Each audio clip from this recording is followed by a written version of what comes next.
So we are very happy to welcome you all, or welcome you back to the Quality of Life Innovations Program. You know me, I am Juliet Tarantino, or if I haven't seen your face before, it's really nice to meet you. And I am the QLI Senior Manager. And you also saw we're joined by Phyllis Perillo, President and CEO and founder of WISE. Today, we will welcome everyone and introduce the project, have a quick program overview, and review the two different options, proposals and issue briefs, as well as highlight the differences between those two projects. And then we'll come back to Ms. Kovat to hear about a teacher's best practices, challenges to teaching the QLI program, and any questions that you all have for Ms. Kovat. Then we'll move on to programmatic support that WISE offers. We have resources, various materials, webinars, a program calendar, and mentors. We'll also discuss challenges in completing the proposal, writing a successful proposal, the implementation section of the proposal, and then submitting both proposals and issue briefs to reviewer, the judging rounds, rubrics, and the exciting end of the year orals round and awards ceremony. We'll also have some student visitors. The first place recipients from last year will join us, and we will actually participate in their winning innovation and hear from them. At the end, we'll have more time for Q&A. Okay, so as you know or are learning today, QLI asks students high school students, to choose a pressing real-world issue that they care about. These often relate to health, education, the environment, social justice, and many more issues in the students' communities, schools, and that they've noticed around New York City. The students then will conduct primary, secondary, and field research on this issue and create an innovative, feasible solution with a plan to implement it. Then students are asked to actually implement their recommendation. They go out there and they do something in the world or the virtual world, they make a difference, and they begin to change the world one project at a time. Over the past 26 years, this is our 27th QLI year, the participation in QLI has had many effects. It increases students' readiness for college, equipping them with research, data analysis, information organization skills. It also has fostered a great deal of outreach to professionals and policymakers. One student last year, for example, she was very proud of going out of her comfort zone to contact quote unquote high-level people like a city council chair member. So Juliet, I'm going to interrupt only because Robin has to leave. Why don't we very quickly give the overview of both a proposal and an issue brief, because that's really important in terms of what Robin may be talking about. Yes, all right, so here is, the first is the issue brief. This is the updated format. Students like the proposal. So let me just set the tone. The issue brief is intended to be for young people who may not want to do a full project. So the proposal is a little bit more rigorous and requires students to do more. So this may be an introduction, getting students started to do research, to develop the skills that they need to do a full proposal. And some teachers feel more comfortable starting with having students do an issue brief. Excellent. You can see the main components: summary, background research. They have a field research plan.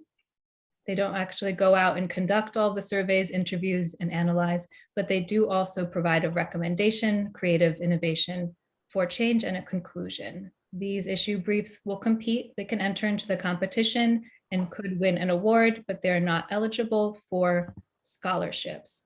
The second project is the proposal. And wait a second, isn't the issue brief 4 to 6 pages? How many pages is an issue brief? It's four pages. So that tends to be very doable as an introduction. Go ahead. I'm sorry. No problem. So the 4-page, very robust issue brief could be used as the foundation for proposal in the future, or students can go right ahead and write a proposal. Same thing here with teams available to students working on proposals as issue briefs. The proposal, however, is longer in page count, 6 to 15 pages, and must have field research carried out, analyzed, and a recommendation created based on that research with the implementation plan, financial implications related to the cost of that plan, and a conclusion. The proposal is also entered into the competition, could receive awards and scholarships. So let me do one clarification. It says implementation plan, but that's not really true. The students have to do something to implement their idea. And so we'll talk about that later. We also can talk about how it's different now because of the pandemic, that there is some leniency there, that they don't have to do a full implementation. So we could discuss that later. The key is to give you an idea that a proposal is a much fuller project, and that students really do have to do a college level paper. Thank you. So I will turn it over now to Ms. Kovat at James Madison High School in Brooklyn. Hi, everybody. I just want to say that I remember when the proposals were up to 20 pages. And so, it was whittled down a little to 15. And I remember even my students having trouble keeping it to 20 pages, and then they were like the next year, 15. Oh no, how are we going to do? So, it sounds like so much, but there's so much to write. And so that we often at the end, in the end, trying to cut words out, because and it's a really good skill, because what they do is some of them tend to be so wordy, and the skill of really being concise and expressing their views without repetition is really invaluable. So I just, because I was thinking about that as I was seeing, 6 to 15 pages, and sometimes the kids are like overwhelmed. So what I do is I break it up like bite-sized pieces. First we start with, a bibliography, and I actually started the AP capstone program in my school because I was doing WISE. And I was like, oh my God, I do this for WISE. So, we have some students who are doing both. I find this to be one of the most exciting, and I've done it for, oh my God, I can't even tell you how many years. A lot of years, right? Right, a lot of years. It's just In so fact, exciting. I forgot about the 20-page requirement. Right. So I really go back. it. I'm showing my age now. But I will tell you that it's still, each year, it's still one of the most exciting, projects I do, because it really empowers students to make a real change in the communities around them. And they're teenagers, and they often feel like, oh, I can't do anything. And like, this program really shows how they can. And it uses research as a tool for social change, which is lovely. It's not just because you say so, it's not just because we have sometimes like kids, I teach social studies, and kids get lost in this. I think and I believe, and where does that come from? And so they really have to use evidence, like all the standards that we have to teach them about using evidence to support their claims. Well, their research is the evidence, and it teaches them these really high-level skills of researching and doing their own research, and, interviewing experts in the field. It's so exciting, when they get a call from an expert. And I always tell them, people love talking, first they're like, oh, nobody's going to call me back. Nobody's going to write me back. And they always get people to call them or write them back because I tell them people love talking about themselves. And so, so it teaches them to interview people. It teaches them to come up with a plan. And when you were talking about the implementation plan, they have to show steps towards implementation. Maybe they don't have to have a working plan by the time this thing, it's due, but they have to show that they have taken steps, they're writing to the council and, they spoke to the principal, they, got signatures for a club, whatever it might be. They found out how much things would cost and they contacted people where they're going to put their mechanism, like whatever it is, they have to show that they are working on, towards that implementation. And, I think that's really important because that's the steps that really kind of, oh no, now what do I do? What do I have to do? That really gets students. And I'm like, you need to take steps towards implementing it. Show that you are in the process. If you don't get the full, and of course, it's always great if they have the full program, up and running, but maybe after you hand it in, the full program will be up and running. What happens if, they're always asking, and I'm like, you need to show that you're in the process. And the judges will understand that. And to keep them, on point as far as, the page limit and the, having each section. So many proposals get thrown out after the first round because they didn't follow the directions. And that's such an important skill. I always tell my students, the way to succeed in school, follow the teacher's directions, give them what they want.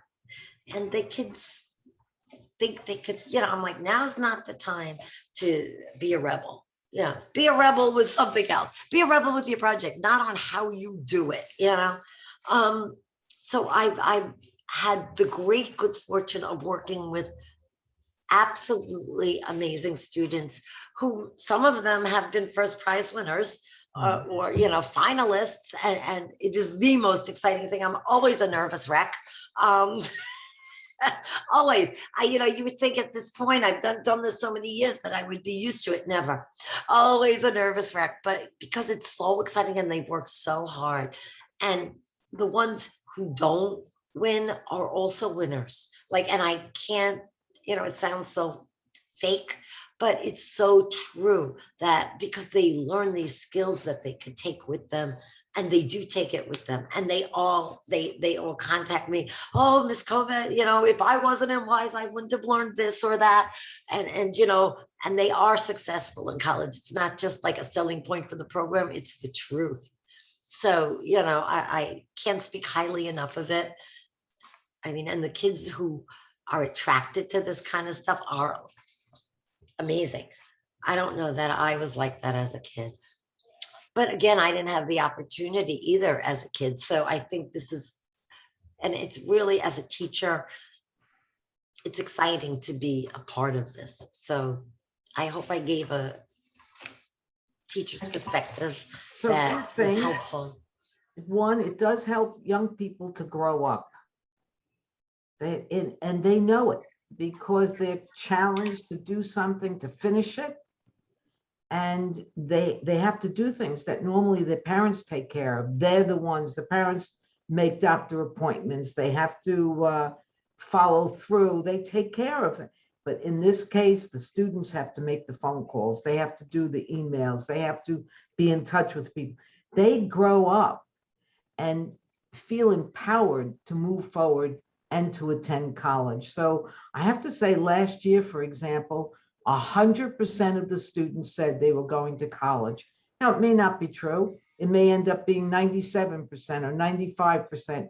But in truth, they know that they can. They know that they're college ready.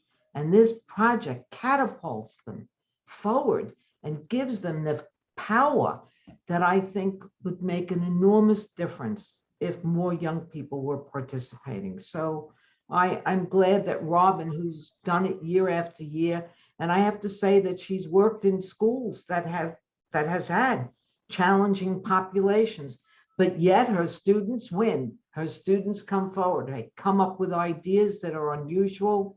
And they don't have to care about the idea, but maybe they get pissed off about something. And that's the issue that they choose. Maybe they experience that their aunt got sick because they took medication that was maybe labeled incorrectly. So they generate their ideas in different ways, but it is something that they want to do, and they never forget. And more importantly, the colleges write back when students write about their idea. The colleges very often in their acceptance letter mention the project that they talked about, and so it becomes a way of being distinguished from everyone else who's applying to the colleges. And that's good. And some students have gotten college credit as a result of their project. So it benefits the students in a variety of ways. And it's I think survived the test of time because it continues to evolve, and it's really based on where students are. And the implementation we'll talk about later, there is flexibility in doing it, but they do have to do something. Otherwise, they don't understand. It's not so easy. You may have an idea, but doing something is the tough part. Getting, moving forward on it. And the good news is that we're able to now provide mentors, not necessarily for every student, but you're able to put a request in for a mentor. This summer, the mentor actually, I think, helped the students win because they were working with an expert in the field that they needed support with. So it's in fact, I think also it was Kathleen, did you have the student with the masks? Yes, I did. Face mask. All right, so you had Camille, and Camille, because I think of her knowledge, really helped the students, and she was so excited. They were so impressed that they were able to speak with an adult who had expertise in the area. It was just amazing. And so I have to tell you that Camille called. She said, "Don't forget about me. I want to be a mentor again this year." I said, "Well, only if there's a fit. It's not. We try to get someone that's a good fit for what the student is working on. But it's nice that the students really appreciated it." Oh, they do. And I can't speak highly enough about the willingness of adults to mentor them and what impact that has on them. Because, as a teacher, they hear me every day and it's like, God, she's blah, blah, blah, blah, blah. But then when they hear a mentor, it's like, oh, then it makes a difference. It's true. It's always the case. It's like you fall into the category of being parent. Absolutely. So this is a real world person, It's really, but it's true. It does make a difference. It always does. But the one thing that they also learn is that how to, and I think someone mentioned it, I think it was Robin, young people, I was just working with a young man who had a resume that was 4 pages long. And getting it down to 1 page is really a talent, but it's difficult for them to understand. Well, how do you do this? And so, but going through that exercise helped him to understand that it needs to be condensed, how to do it. And that too is a skill, just, being succinct. Yeah, I love the fact that you have these requirements that certain sections can only be so long and not any longer.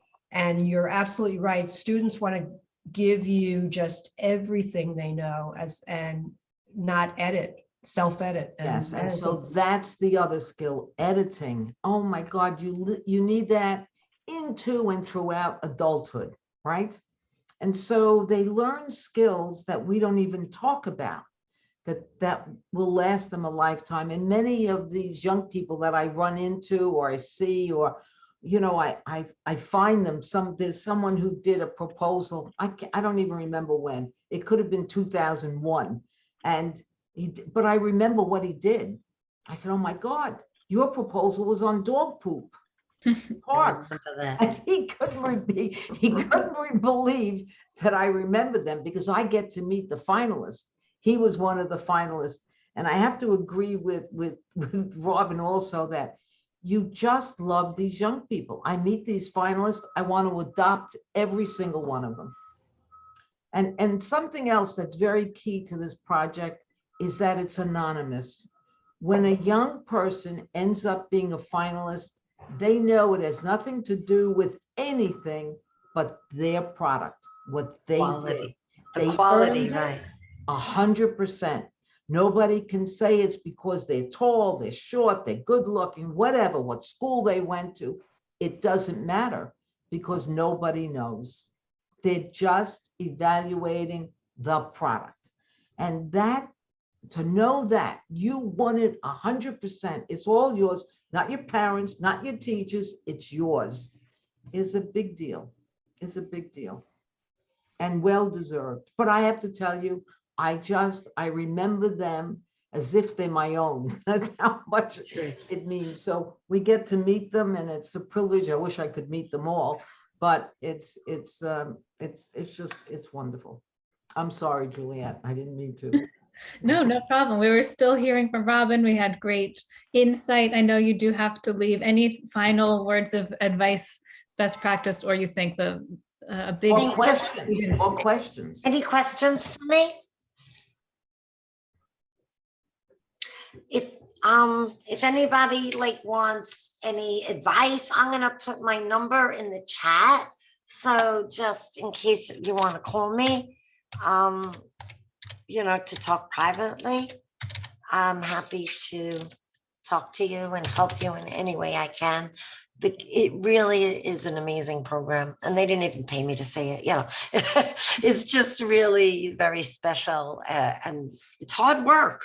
The kids really work hard. They find something they really can sink their teeth into, and that's it. They go for it, and finishing it is just like, they're relieved, but they're also proud, and like Phyllis said, it's hard, and they all don't think they can do it, and then they do it, and wow, And wow.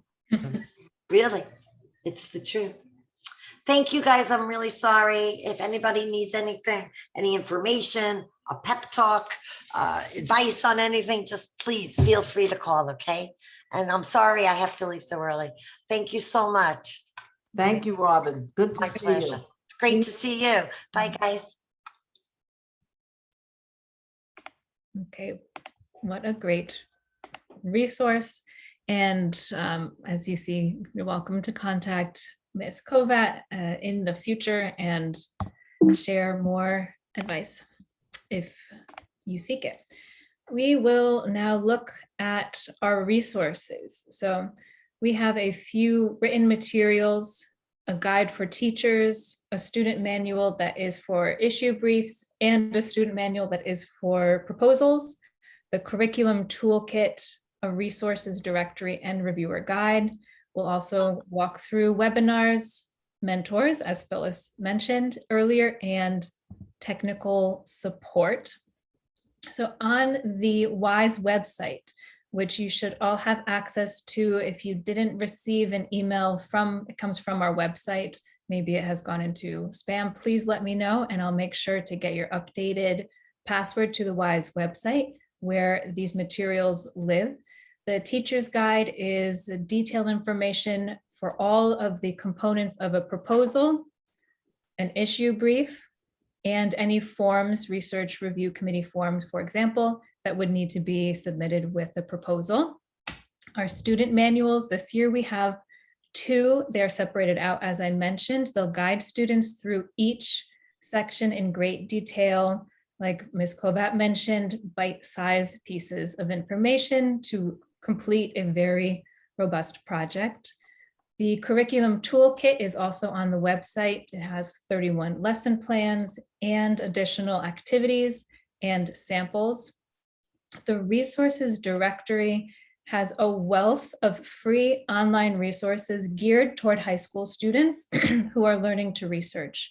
We have the resources categorized by choosing a quality of life issue, doing background research, how to use online research databases, how to compile a field research report, interviewing experts, conducting surveys, citing sources, and using Excel. So soup to nuts, everything that a student would ever need to do for the proposal and for the issue brief. We have more resources in the directory that can guide you in guiding them.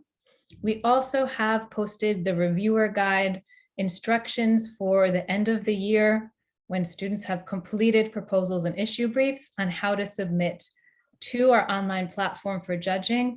I'll also host webinars on how to submit the issue brief and the proposal closer to the date of submission.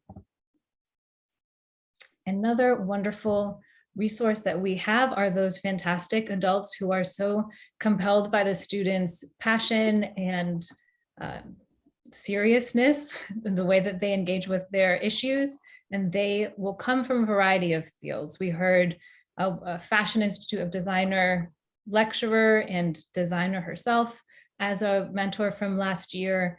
Other mentors are working in research, marketing, finance, education, you name it.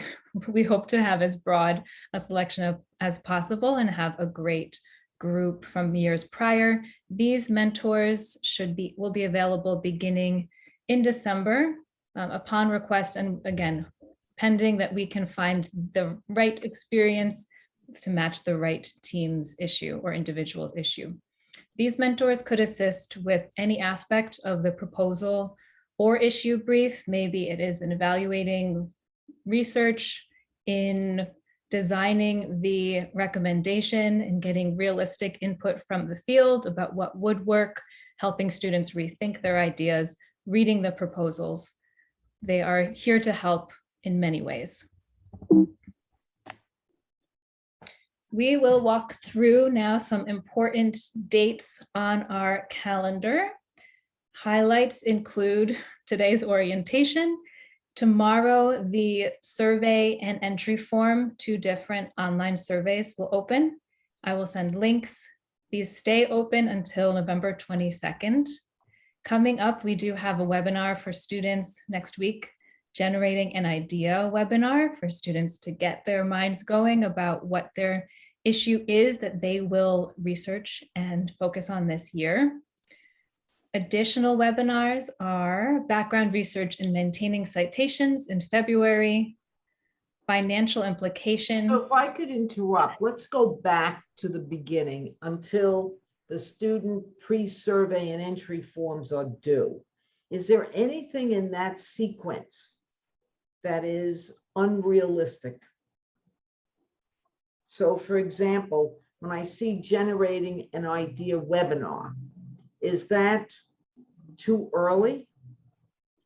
Should there be a second generating in a webinar, although it'll be on the website and you could always refer students to watch it?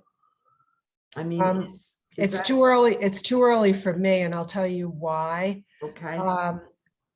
I am working with a group of students and starting in the second quarter.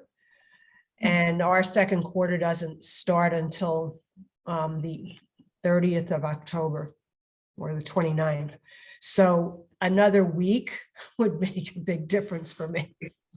Okay. Jody, how do you feel about that? Is it too late for you? Oh, sorry about that. Just trying to unmute. For my students, we actually start the topics and the brainstorming last year. So the students that I have working now have been working on these ideas for a while. So Wow. At this point, it would be more of a review. I actually showed them your past webinars for the generating the ideas at the end of last year. Okay. What about Urbane? How does it fit with you? Works well for me. In fact, I like the idea of having a second one, perhaps a few weeks later, but October 19 works perfectly for me. And if we can have a second one, that would be nice. All right, so it's October 27th is that first webinar. Right. My Would you mistake. like it earlier? I like the 27. Sorry. Okay, so why don't we schedule, Juliet, a second one? Sure. Now, This way, also students can watch it again if they want. yeah, Phyllis, as long as they can, there's a recording, I don't have any problem with that. There'll be a recording. for Okay, well, then that's fine. You know, the pre-survey and entry forms due on the 22nd November works for me. sure. Okay. All But right. as long as we have the recording of the webinar, that's fine.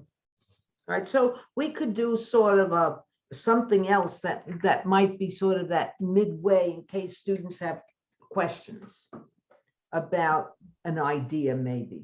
So we just provide a little bit of additional support at the beginning to get them moving and feeling encouraged about it. Maybe we could bring in, for example, somebody to talk about, I would love to have a panel of individuals from different industries and talking about issues just from their life, of their perspective. You know, it's always interesting to hear what concerns others. I mean, so when I see student ideas, I'm always shocked about some of the things that they come up with. I'll never forget the one on broken sidewalks.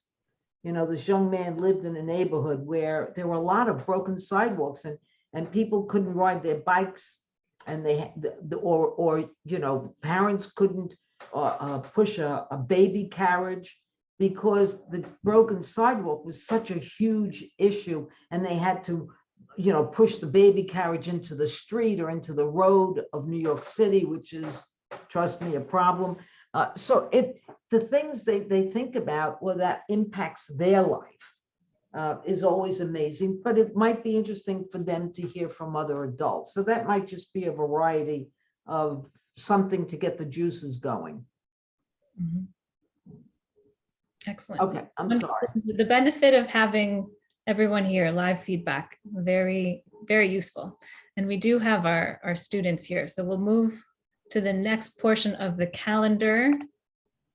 And that is the upcoming webinars later in the year. As I mentioned, there will be a putting the finishing touches on your proposal or issue brief webinar for students to really ensure that they can get their hard work through the first round onto the second and third, and ideally into the final round. The proposals and issue briefs, importantly, are due April 28th. Then the post-survey should be submitted at the same time of submission of proposals or issue briefs. It will close the day after the due date for projects. For students to mark on their calendars, they'll be notified if they're a semifinalist on May 11th. They should then hold 2 dates open in case they make it, hopefully, to the finalist round. They will then be invited to 2 institutes with wonderful mentors to help them refine their presentations, their public speaking skills. Those institutes are Saturdays, May 21st and June 4th. Another very important date is the final round oral presentations and award ceremony on June 7th. It will be here before we know it. So we will look at a Before you go into the challenges, Yeah. one of the issues having to do with the calendar is whether or not some of these activities like the award ceremony, like the judging, the final round, is going to be in person. And we're not indicating whether it's virtual or in person because I don't think we really know yet. You know, I think if there's a good feeling, let's say in the spring, we'll check in with schools to see how they feel, and we will schedule it accordingly. Do you have any comments about it? I mean, in your experience, I mean, would it be a challenge if it was in person? How are students feeling? Well, it's a little early in the year maybe to even tell. So when it comes to February or so, we may be in touch about that. Yes, Okay, I'm sorry. thank you, Phyllis. Thank you for highlighting that. And hopefully we have more clarity. It'd be wonderful to be in person, but of course we will do whatever is safest for everyone.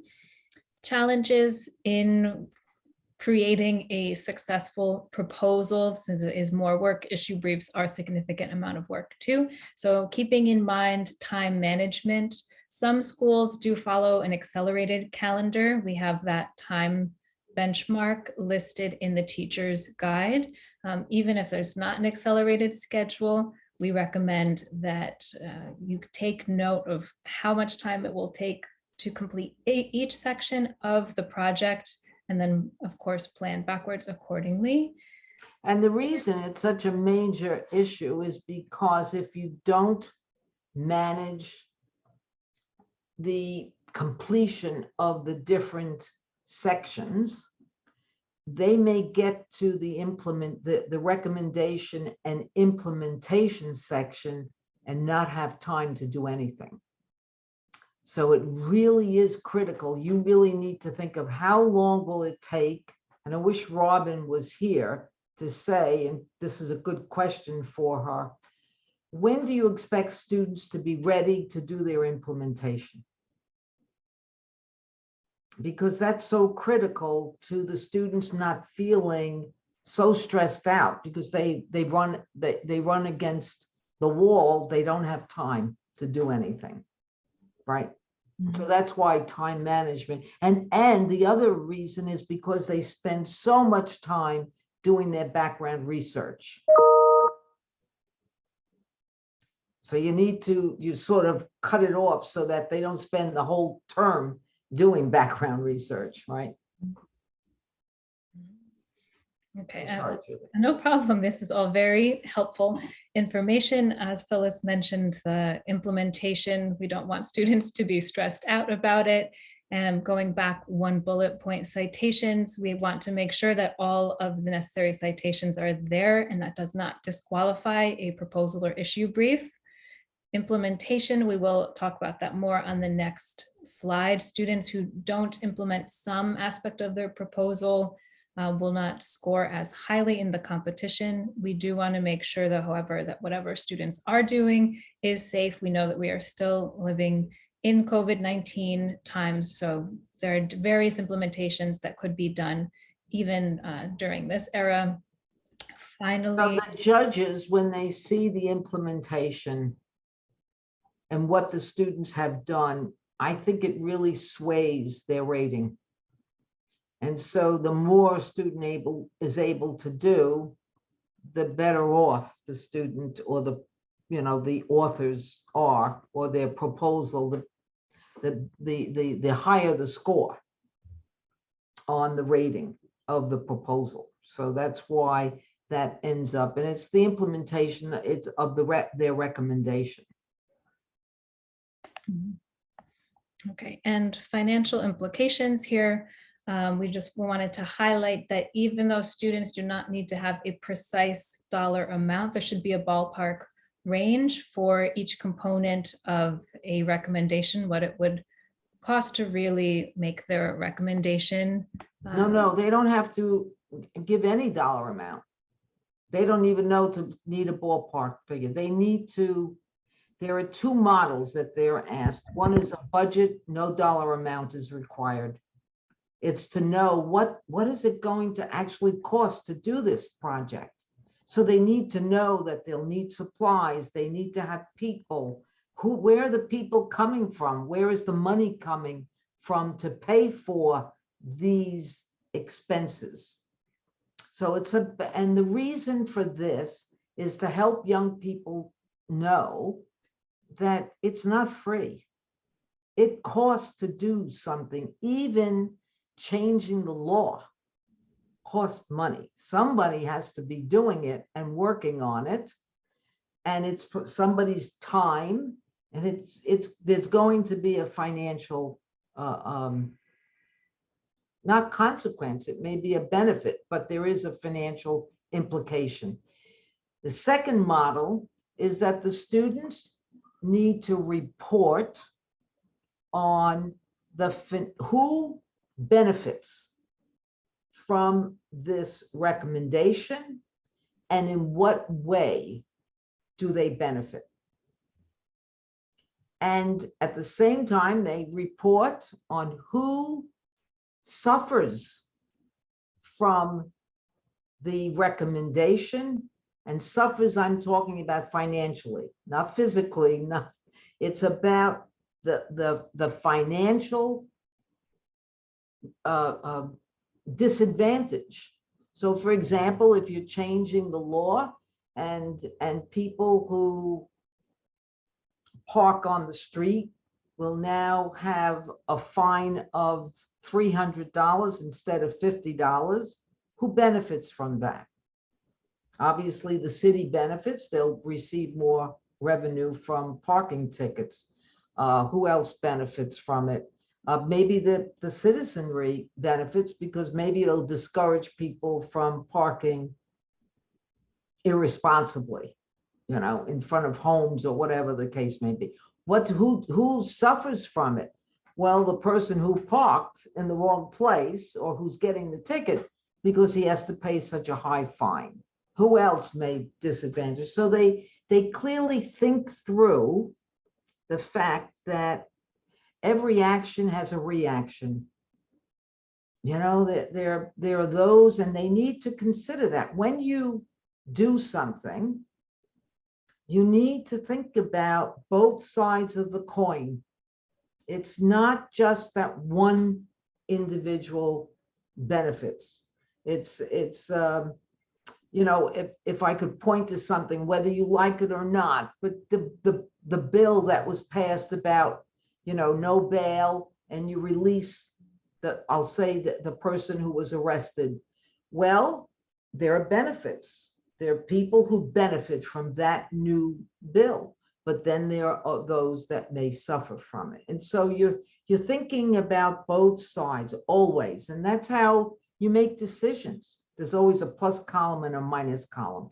And so we want the students to think about that in terms of the financial benefits, the financial disadvantages. Or the students do a mock-up of what a budget looks like without putting in dollar amounts. Okay, thank you for reviewing financial implications, the costs and benefits of students' recommendations. Implementation, as we mentioned, there is an understanding of what is possible during COVID-19. Some ideas that can still be implemented are drafting policy legislation, or for example, creating an app or website like a past winner's virtual care packages for youth aging out of the foster system, making a fundraiser plan, developing a product. Again, last year we had students create masks out of reused sustainable material and they sold 100% of their stock, made a profit, or even starting a business. Or doing things there. I saw something on TikTok, you know, and I have to say that I was really very impressed. I think it was called Students Now or something of that nature. And some students have a TikTok series, you know, so something using social media, but they have to be actually doing it. They can't just, they have to have some samples to show, right? Mm-hmm. Yes, they are doing something. Important date, again, bolded, the due date, April 28th, 2022 at 5 p.m. Before submitting and having students submit rather their proposal or issue brief, review the checklist, have students review to make sure that their projects meet all the QLI requirements. Their name is not on the paper anywhere or in the appendix. The school's name is not in the appendix or in the project anywhere. All students who do submit a completed proposal or issue brief will be acknowledged with a certificate of participation, a college commendation letter from WISE. And as I mentioned, we do have a guide on how to submit these proposals and issue briefs, and I will walk through that process with students closer to the date. The first round for proposals, major points to consider.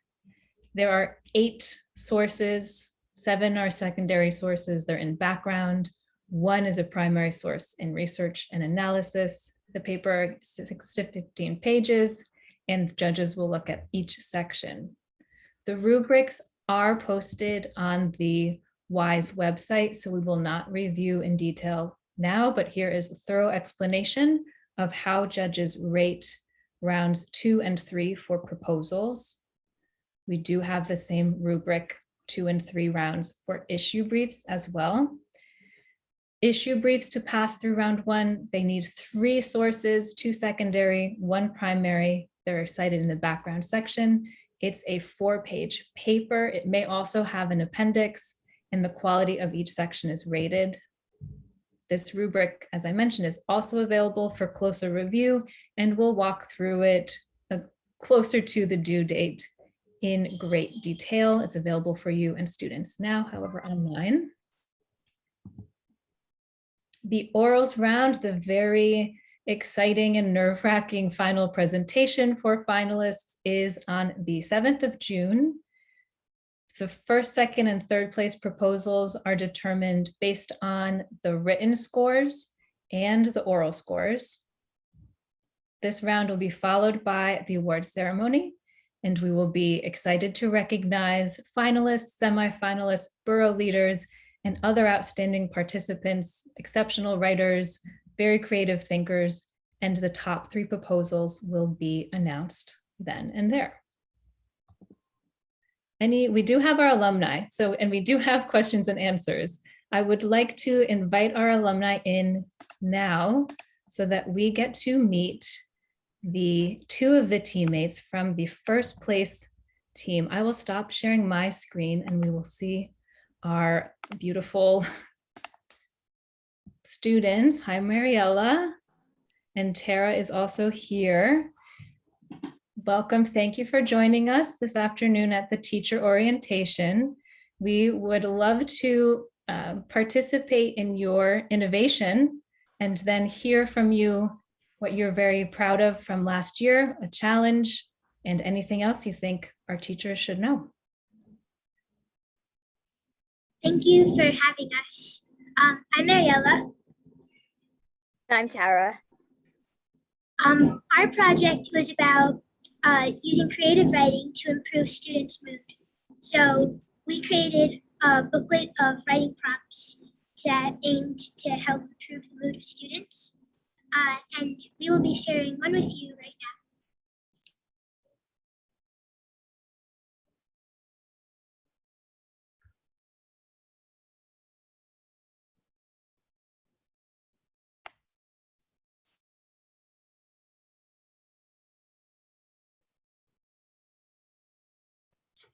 Dust of Snow by Robert Frost.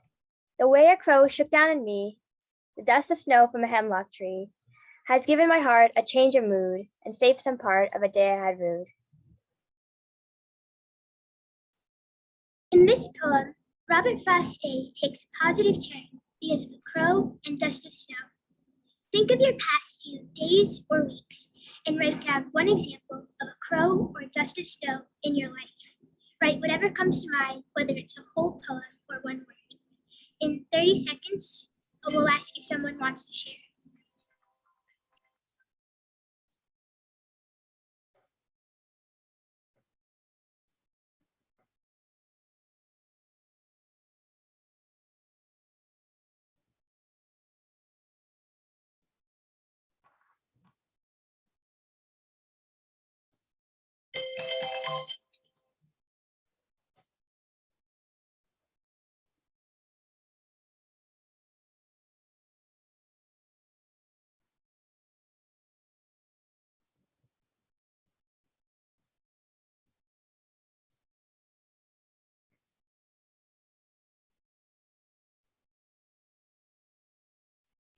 Okay, so would anyone like to share what they wrote?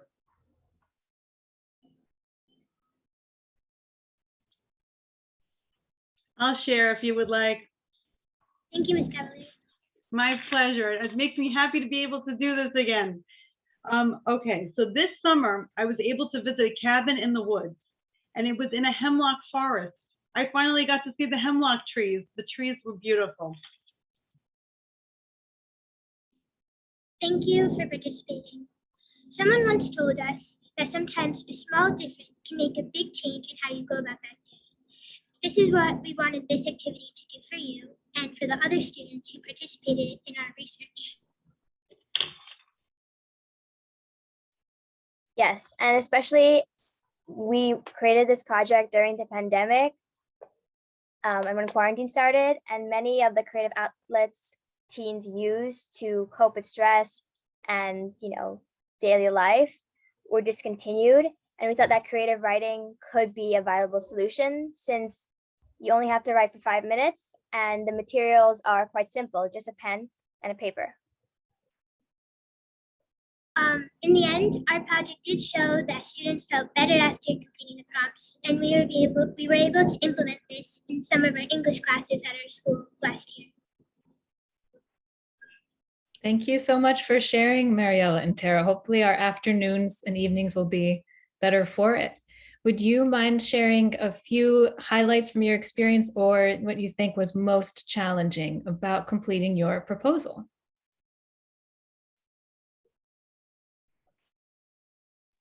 I can go with challenging. So when we started formulating our project, we knew we wanted to center on the arts and creative writing because we were both writers. But sometimes it's hard to create a realistic goal, especially since you don't know how it'll play out. So first we wanted to just do mental health, but that's very general and something we're not experts at, clearly, since we're not psychiatrists or psychologists. But then Mrs. Cavalier, our mentor, yes, our teacher, helped us hone in on our view and what we can do as students, which is what I love about the competition, because you're able to do something realistic and still make a change. And that's why we decided to focus on mood, a short-term effect, and see whether our participants were happy after doing the prompt. So I have a question. Was your proposal, your concept, your idea implemented at any other school? Yes, actually, from a teacher from the first Quality of Life Institute we went to helped us implement our prompts into his classes at his school that he teaches at in the Bronx, which was very awesome. Yeah. So I would like to propose that we have some kind of summary of this concept, that we give you credit for your idea, and that we share it with English teachers in New York City. What do you think? That would be a nice thing to do, because I think there's a great deal of stress with COVID throughout the city. And it would just be a way, Juliet, for us to share out what students have developed to improve the lives of others. Absolutely. So I'd like to propose that. What do you think about that?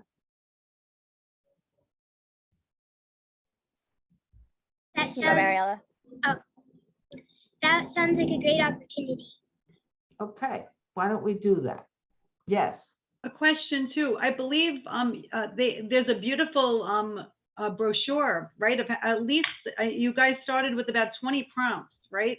Is there any way that would be able to be sent out? Because I know that you have all of the, it's all there, right? So did you do a second one, or was it that first one? And you had all of the instructions that went along with it, that went out to all of the English teachers within our school. Is that something that you'd be willing to share, to pass it on? If WISE would be willing to do that? In fact, what I might do is also get it copyright written, so that you always retain the rights of authorship. All right? Yes. In all honesty, we've taken a pause on this project for our junior project in the school, but we have been coming up with ideas on how to continue it and make that realistic for us. And this sounds like a lovely way to use what we've already done and expand the reach of it. All right, so Juliet, maybe you could be in touch with them offline to get together and have something available that can be shared. All right, thank you. bet. Yes, I'll reach out to you, Mariella, Tara, your teammate, Dominica. While we are still all here, any questions for students? I know, Ms. Cavalier, you know these students well. Any other questions for students, maybe from Mr. Blaze? Other teachers had to leave for appointments, etc.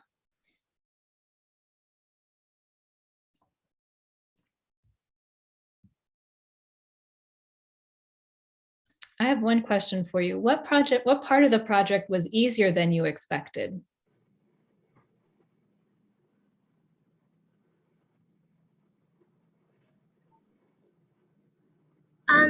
I think a part of the project that I thought would be very difficult, but wasn't actually, was the analysis of data. It did take a very long time, but we got help to learn how to do what we needed to do during class with Ms. Cavalier. And then after that, it was just doing the road work until we had them. Well, I do have a question though, too. Oh, sorry. no, I have no question, but huge congratulations to both of you. Thank you so much. If it's okay, I was wondering, at the end of each year, we have a reflection where the sophomores give advice to the incoming, the grade who's coming up for the next year with this class. Would you be willing to share what you think is one of the biggest things for students? If you had, in your reflection, looking back, how would you advise any students who are going into the quality of life experience?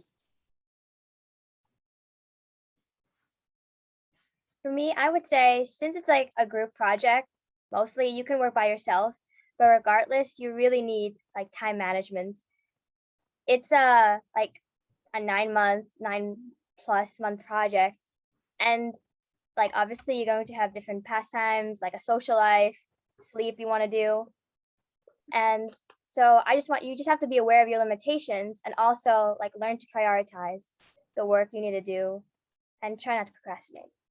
But overall, it's like, I think it's helped in junior year, which is known to be like the hardest year of high school. So I'm glad that I took part in this experience. I agree with Tara. And another thing that's important that I think is often overlooked is having an idea on how you would implement your issue, like the solution to your issue, before you start the project. Because when we started out, all I thought about was the experiment and why we were doing it. But then once we got to our implementation, we realized that that was the most important part of the competition and the purpose of doing the experiment in the first place. So I think choosing something where you could really make a difference with what the results of your experiment end up being. Interesting. Very often the field research and what you find out from doing your research points to your recommendation. Students don't always know what they're thinking about as the resolution or solution to the issue up front. And so sometimes that might be a challenge to think up front, well, what will I do if this turns out to be? But forward thinking always helps, always. And you may actually get insight even as you're doing your field research. And you could start again thinking forward. In life, by the way, that's true too. What happens if I were to lose 25 pounds? So I could think about what I might do if I were to lose 25 pounds. So it's just, it is helpful. Mhm. What did I lose? Thank you, Mariella and Tara, so much for joining us. Phyllis and I you're welcome to go on to your many other responsibilities. We appreciate your time, but Phyllis and I will be here if you have any remaining questions, Ms. Cavalier, Mr. Blaze about the program. And also, you can reach me anytime by email or phone. Any questions in this moment? No questions, but to Mr. Blaze and Mrs. Cavalier, good luck to your students who participate in this competition. Thank you so much. And thank you all for joining us Hey, and participating in the program. Yes. question, is there a limit in terms of number of students? Okay. And page numbers. I was unclear on that last year. Does it start with, how does it start? Do we start with the summary page or cover page? I'm not sure if the summary page, is that included in the page count? Yes. Page count starts on the summary page. And if your students are working in either Google Docs or Word, I have instructions on how to get the page number to start counting there. It takes a little clicking around, right? Right. Okay. And also additional items can be put in the appendix. The only thing to be warned of, we did get a proposal with maybe 100 pages in the appendix. I'd say that's a little bit much to expect a judge to look at 100 pages. So I would choose what's really important to benefit the rating of the proposal, not to just include everything. So you might have written 100, emails. I would only choose the ones that had successful responses. Maybe I'd only include the responses. The outgoing email, you don't have to include, just include perhaps the responses on your emails. So to be a little selective. Very well.